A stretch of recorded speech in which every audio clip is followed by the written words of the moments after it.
Hello,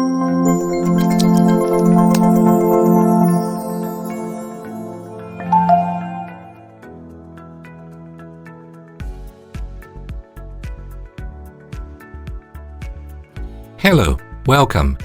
Here I'll demonstrate how to provision a multi-cloud service account through senhasegura's cloud module. After all, this is the purpose of our module, to give the user the efficiency and agility to be able to provision multi-cloud services in a quick and easy way. Well, first of all, the accounts we will use will be an AWS account and also an Azure account. Remembering that the concept, the term accounts and services take on different names in different clouds. In AWS, we will actually create a user. In Azure, we will create an application, right? But the end use is the same. To do that, we go to Cloud IAM, look for the Service Accounts menu.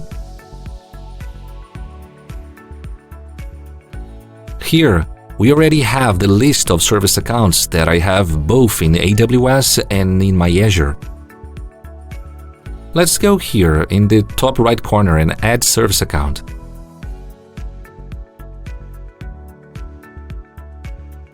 Here we will define the name that will be created for the service account for both AWS and Azure environment.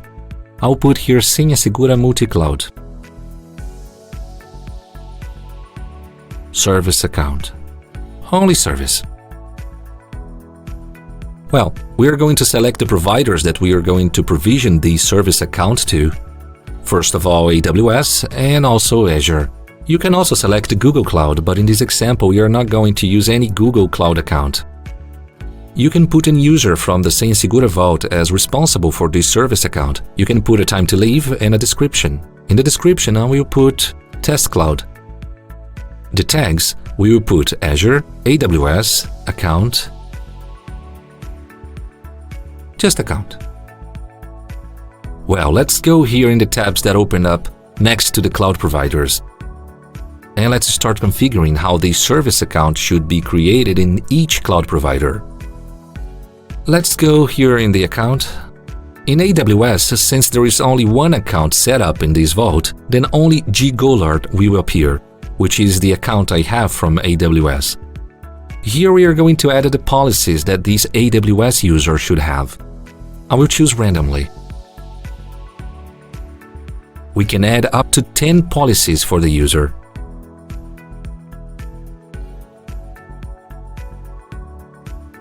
In this case, the user will have 3 policies.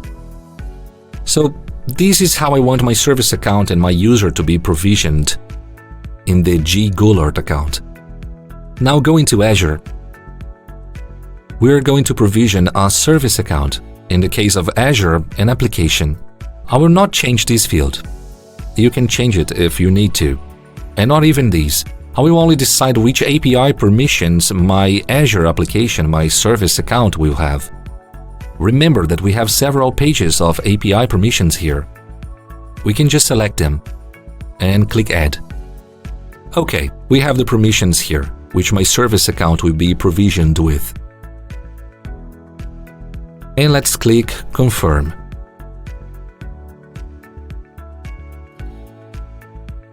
There we go. A success message. And the service account you had requested has already been created both in Azure and AWS environments. That's it. Thanks for watching. See you later.